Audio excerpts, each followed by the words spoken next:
Ladies and gentlemen, welcome back to DSP versus the Internet, episode 23 for July 23rd, 2023. This is part 2. Be sure to check out part 1 if you didn't see it yet. We're continuing on with the Ultra member video submissions.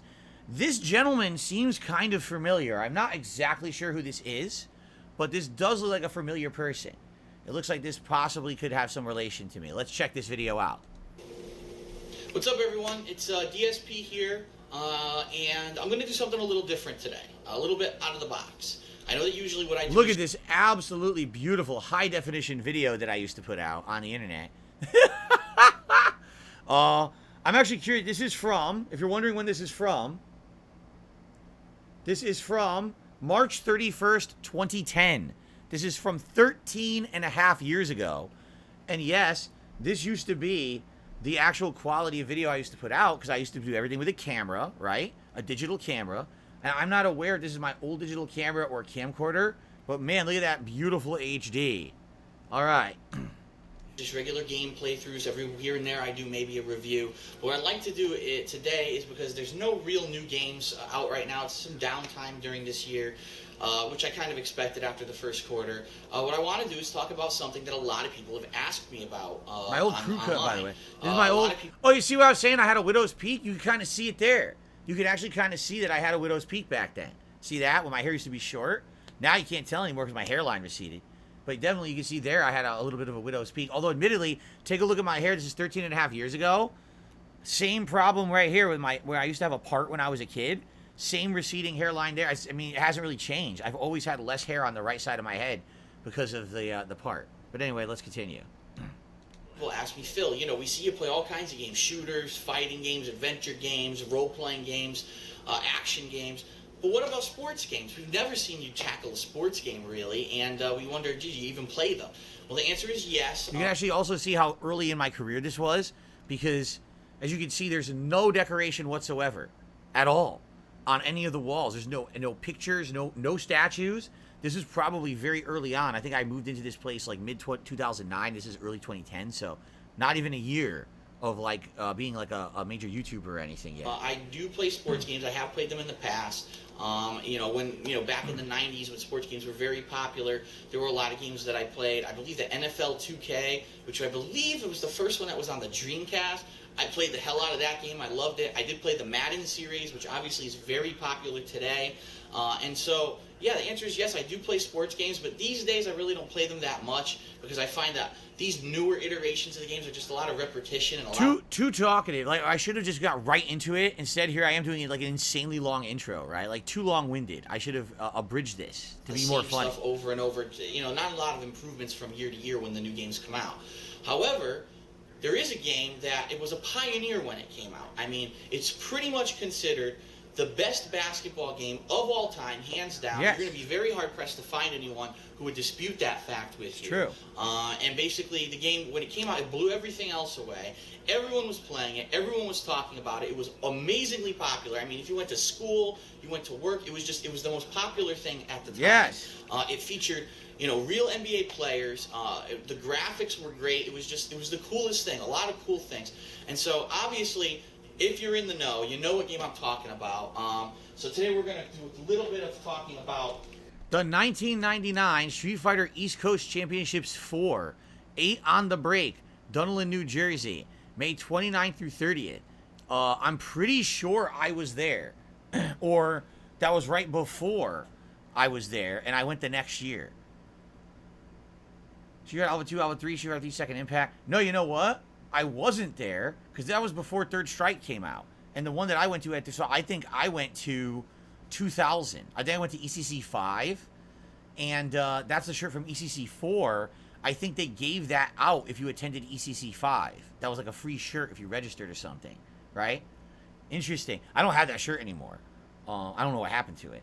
But, yeah. So, interestingly enough, I used to attend that tournament every single year.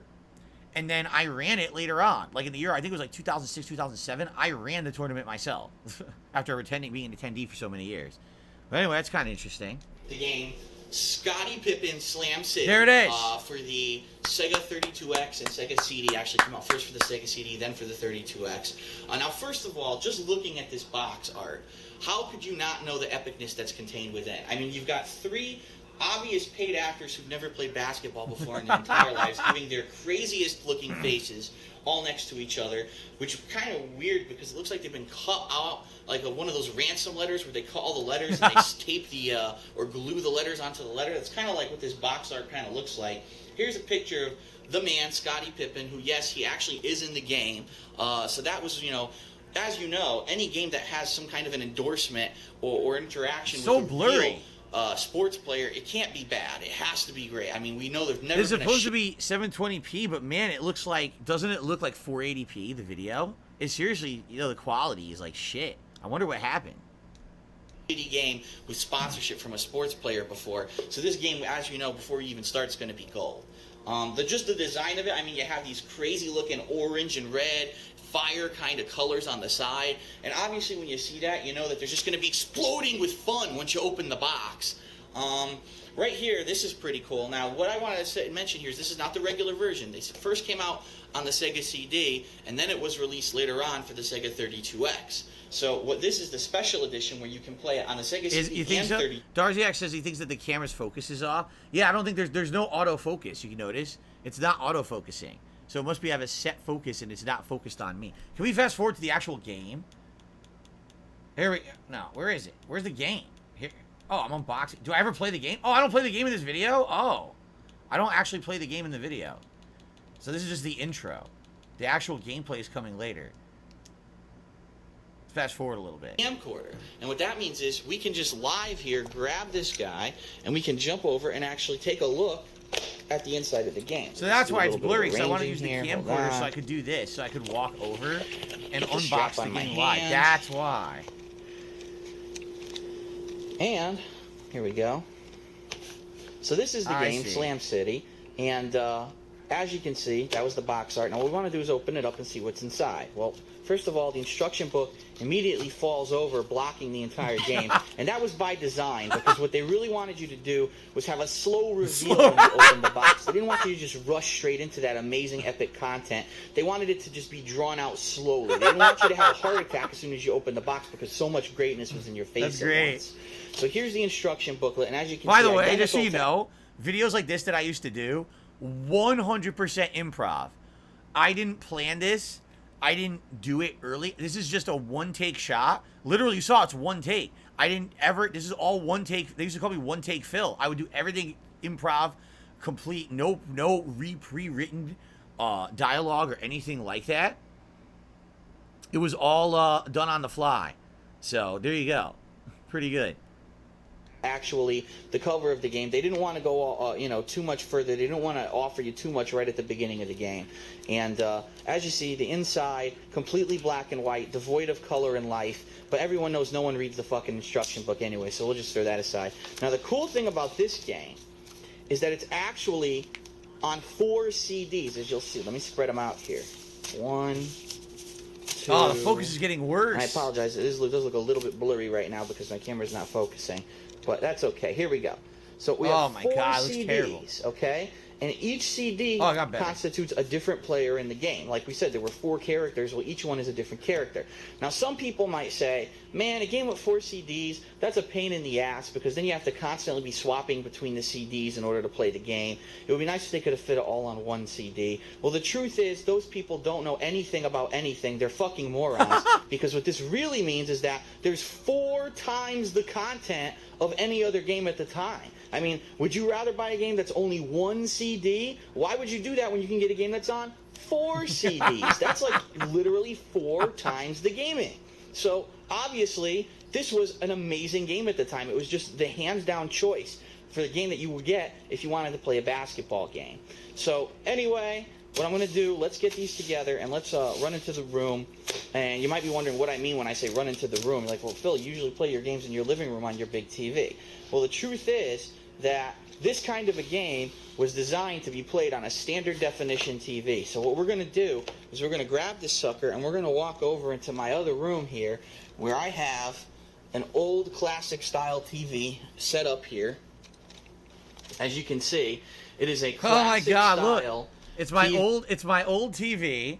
All right, this is the TV that I used to take around with me when I went to Street Fighter tournaments, and we would hook up like PS2s and stuff into it, and it was a really good quality TV at the time. It was like a smooth graphic TV because it was a flat screen. But you know what's funny? You know what that sticker says above it? Side scrollers. Yes, because like I said, I used to be back in the day. I used to be a big fan of ScrewAttack.com and the Side Scrollers podcast. It was very different back then than what it is today. And incidentally, that's the same sticker that the Angry Video Game Nerd had on his TV in his videos. So I got the same sticker and I put it on my TV in my videos. Little Easter egg reference there for you guys. There you go. A CRT. It is not a HD television by any means, but that's, you know, like I said, on purpose. It's a Toshiba. And what we've got hooked up to this Toshiba down here is we've got, oh yeah, see, now you know what we're talking about. You got the Sega Genesis hooked into the Sega CD with the mushroom top Sega 32X plugged into the top. And, you know, a lot of people have talked about this system before in videos. I'm not going to go into too much detail, but let me just say something. I don't know if you saw the Angry Video Game Nerds video of the Sega CD and the 32X attachments. One of the major things he complained about right here is that, as you can see, this system does require a separate power block for each part of the system. That's right, each one of them actually needs its separate power adapter. And he complained, he said, man, how am I supposed to plug this thing in? Well, take a look. Anyone, obviously, who has a brain buys one of these really good power strips, and they don't complain, because the reason it needs 3 power blocks is because this fucking system was like 3 times more powerful than anything else on the market, man. You can't just expect that it's going to work without 3 power blocks. That's a good thing when you know that it's sucking all of the energy out of your wall and jacking up your fucking electric bill. That means that you're really getting the full quality and power out of your gaming system. So what we're going to do here is... So that's the end of the video, yeah. We're gonna, and then basically, if you want to watch the rest, I actually play the game, and I do a whole series of videos on the game, and they're all the same kind of sarcasm where I'm saying the game is good, but it's meant to actually be like tongue-in-cheek sarcasm that the game is absolutely atrociously bad. So there you go. Check it out if you want. Pretty good, right? Pretty good walk to the past there, although I say the camera, the quality is terrible, right? It's so blurry. That was my old handheld camcorder that I used to use. Okay. Now, so this, what we're about to watch, just so you guys know, this is Game Trekker's submission. Game Trekker tipped me this morning to explain what this is. So this was launch week of Street Fighter V, and this was one of my earlier matches that I played in the game. Look what I called it. First online play, part 21, Ryu versus worst netcode ever, laughing out loud. So this was the experience that we had playing Street Fighter V, my first online session after buying the game. Now compare this to how Street Fighter 6 has been. Directly, let's take a look. All right, here we go.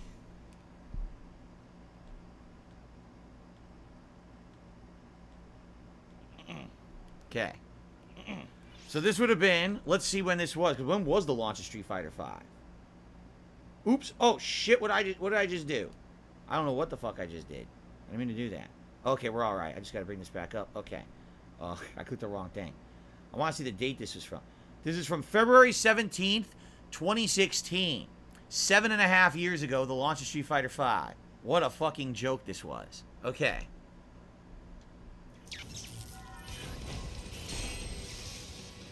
Ryu against bearded Ryu. Look at this Ryu. What the hell is that? That definitely looks like Rambo. It looks like fucking Sylvester Stallone. I really hated the design of Street Fighter V. Look at every character. Just take a look at these models, right? Hold on. He's even more of a hobo now. Look at these models. The characters look seriously like claymation or like a action figure. They don't even look like Street Fighter characters. You know what I mean? Like that looks terrible. Look, they're deformed. They're not the right aspect. Like their body proportions aren't proportioned correctly. Their feet are laughably huge. Look how big Ryu's foot is. His fucking foot's bigger than his face. Like what the fuck were they thinking with this game? Even the heads-up display is terrible. Take a look at the text they're using, like this chubby white text, right? It looks like shit. I don't know what they were thinking with Street Fighter V. Like, everything about this game is crap. Seriously, the whole fucking game sucks ass. The way that it plays, the way it looks, it's all trash. All right, here we go. Now, oh my God, look at this. Nice. Oh my God. Street Fighter 5 online play, baby. This has gotta be a joke. Yeah! Now we're talking. Yes, yes. Yes. The next generation of Street Fighter. Street Fighter 5. Roll back netcode full of legends.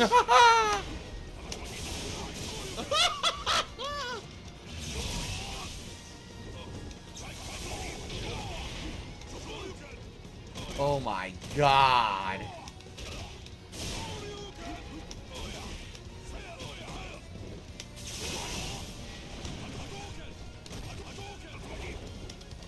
What a totally legit match. What a totally legit match. What's sad is they're playing nice music. They're playing the theme song from Street Fighter 4.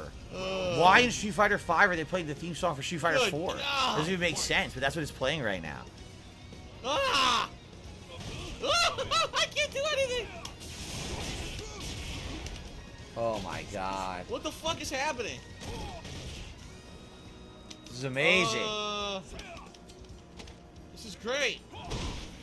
Wow. Pathetically bad.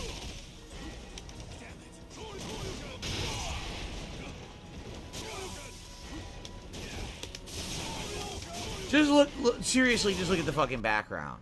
Like, hold on. Oh, the characters disappeared. What? What? Like, who the fuck is that in the background? There's some dude with, like, a pointy red hood on dancing around. This game is shit. This game is seriously shit. What? Dude. Yes, what a great match. You lose. This guy's amazing. That was the best Ryu. This guy's so good. He was breaking the laws of space and fucking time. Yes, and I leveled up during that fight. That's great. And that, I mean, seriously, that was the launch of Street Fighter 5. And wonder why the game was a piece of dog shit. The game was a piece of dog shit since the day it released. It was bad. It was bad. The beta didn't work either. It was just a really bad game. Anyway, I'm so happy that we have Street Fighter 6 now.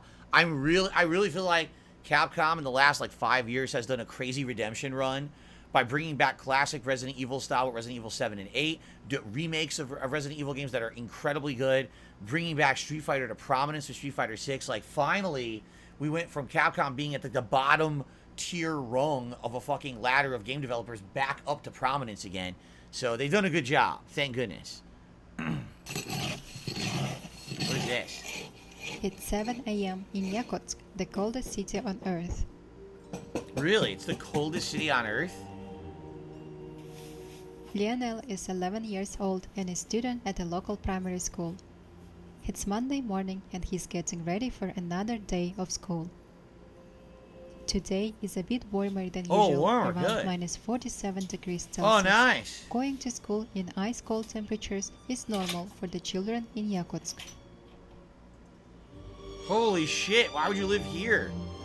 It's pretty, I mean, to be honest, it's pretty obvious humans should not live here, no? Lionel It's knows not, the it's importance not of wearing habitable proper for clothes to reach humans. school safely. He puts on padded trousers and boots to keep his legs warm, and a warm jacket to make sure that the cold air does not reach his skin. This is in Russia? This is a Russian town, apparently. Why would you want to live here? Are you out of your mind? Lionel lives quite far from his school. It takes about 40 minutes to get there. He uses the public transport system since there are no school buses in the city.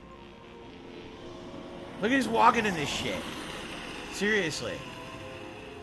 Luckily, there are lots of bus stops located about 200 meters apart, ensuring that locals don't have to walk too far in the cold. Mark Thomas says, but it's their homeland, Lionel Phil. waits for So maybe it shouldn't be your homeland. Maybe you shouldn't live there.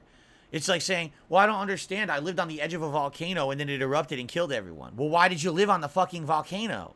I mean, there's plenty of places on Earth to live. You don't have to live in the most dangerous ones. This is crazy to me. People fucking live there. They're out of their minds. the bus out Why in would the you cold, live here? hoping it arrives fast. He can only wait for a few minutes, and sometimes when the bus is delayed, he must quickly return home to avoid getting frostbite. What do you mean it's not comparable? Literally right now, if he takes his pants off, his fucking legs will freeze within like 10 minutes. He'll die. Right? It's the same shit. Why would you live here? This is nuts. Look, he's gonna freeze to the bench. His body's gonna shut down. Luckily, the bus arrives on time today and he gets on the bus on his way to school. In Yakutsk, the buses generally have heating system to keep passengers warm during the extreme cold weather. Oh my god. Now Lionel can What an finally awful feel take. comfortable. Okay, here's the take. You ready for the real take? Now it's time for me to get real with everyone.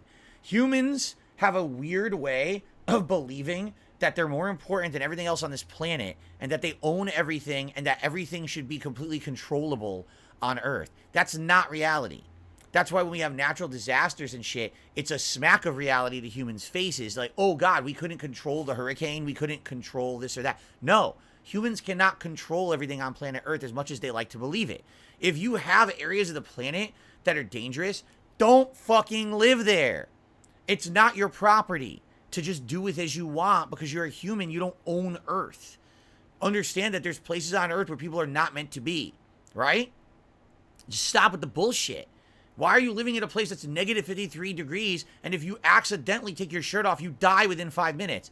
Why are you living on an island with an active volcano? What are you doing?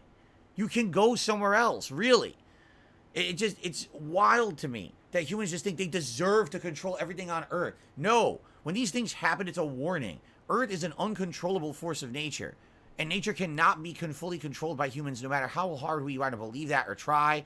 So it's time to fucking realize that you work with your environment and you know what I mean? You stay away from the hazards. You know what I mean? Like, it's crazy. Why the fuck would you ever want to live there? And warm on his journey to school.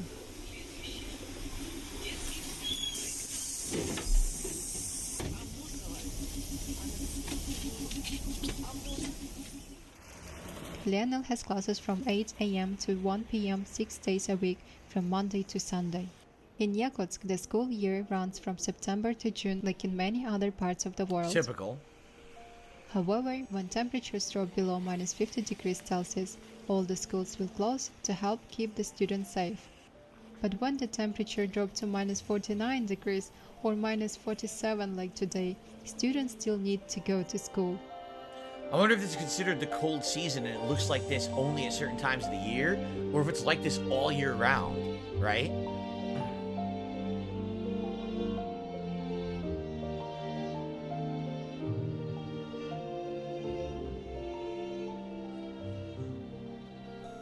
Lionel arrives on time. His first class of the day is a literature class, which is his favorite.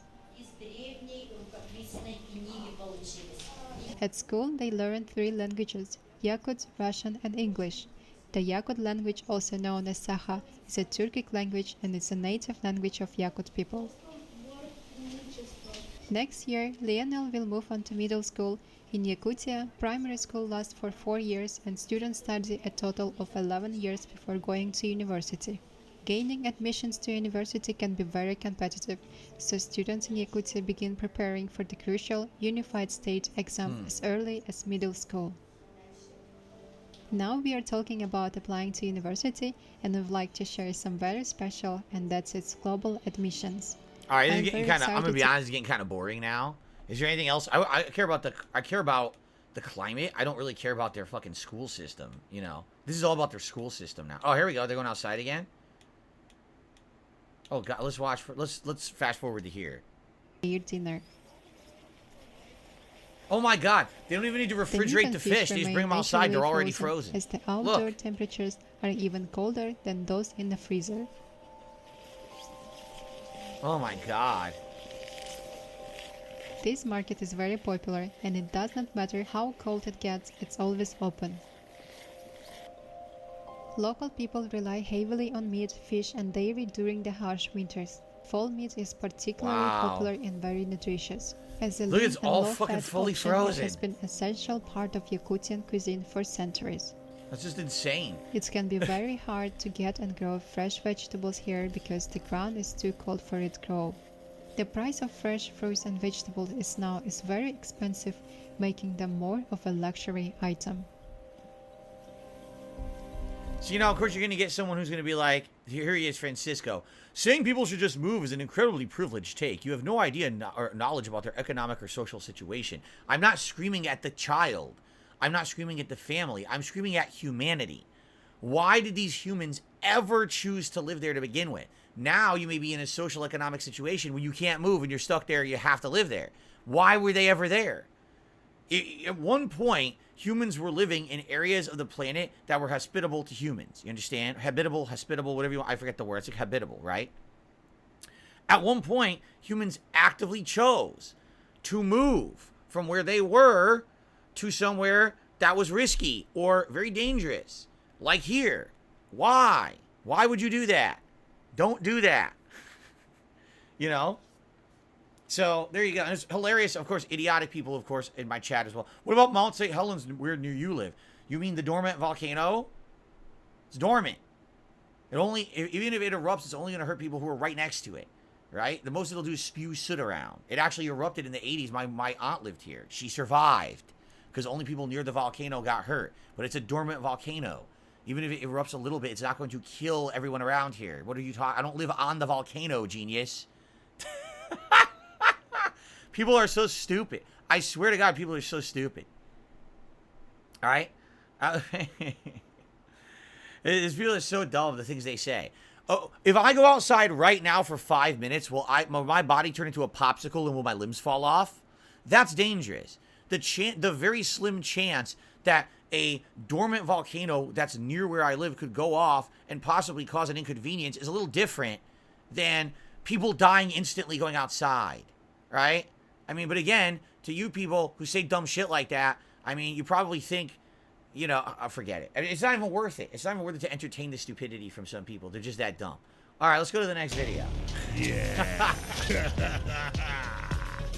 It's 5, Eggman. 6, 7, 8. From the head to the leg. I'm the man. I'm the egg. I'm a genius. I'm quick. I made bad nicks. Motobug, chopper, buzz, bomber, crab meat. Neutron 2, I say their names to the beat. My mustache is most flash. I'm evil as heck. I've been very wrong. Now I'm here in my mech. This is the actual voice actor who does the voice for the games, I think, isn't it? Because it sounds like it. Down Sonic, gonna get him with my mech. Gonna rule the world with all my badniks. Gonna hit some pencils, hit Sonic, oh yes. Hit a coffee cup, spill it on the desk. Gonna knock down Sonic and Sonic and Sonic. Gonna hit a laptop that's got Sonic on it. Some people call me evil, call me vile, call me pest. You can call me Dr. Eggman, I'm the best.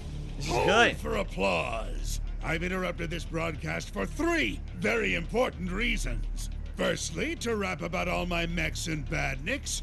Big check. Secondly, to show all the haters of the brick-built Eggman that I am now an incredibly handsome minifigure. Even bigger check. And thirdly, to fix a glaring issue with Lego Sonic. To that end, I have secretly infiltrated Lego HQ and captured the one they call Carl with my mind control device. In order to give Sonic a very special makeover, simply put on some glasses, add the mustache, and oh my God! Sonic is now handsome. Like oh my God! Dr. Yeah, look, Eggman. make Lego Sonic more Eggman. What the fuck? I've used my superior intellect to craft the hashtag Make Lego Sonic More Eggman. And if enough people use... So this is a real thing. Yeah, you could buy it right now. Look, it's 2 weeks old. This is a new product you can buy right now. You could buy the Sonic Robotnik or the Eggman Sonic. Because now they got rid of Robotnik for some reason, right? They totally got rid of that now. He's totally not Robotnik anymore. Now he's just Eggman, no matter what. So, interesting. All right. Well, if you're interested in those Legos, I used to love Legos when I was a kid, but I never really owned too many official sets. Like, I owned just Legos you could build with, and I owned like 1 or 2 official sets, but not that many. I mean, this is probably cool, but at the same time, Legos are like really expensive now, aren't they? How much you want to bet that Lego right there is probably like $50? Just the Sonic is probably like $50, right? It's pretty insane. All right, guys, thanks for watching DSP versus the Internet. That was part 2. I hope you're enjoying the show. Thanks to those watching. If you would like to be a part of the fun, please consider becoming a member today or maybe gifting some memberships to the channel. It is members who nominate these videos for us to watch every single week. It's been a lot of fun watching these Ultra member submissions. I think we'll be heading on to the standard members in the next part. All right, guys, thanks so much. See you in the next one.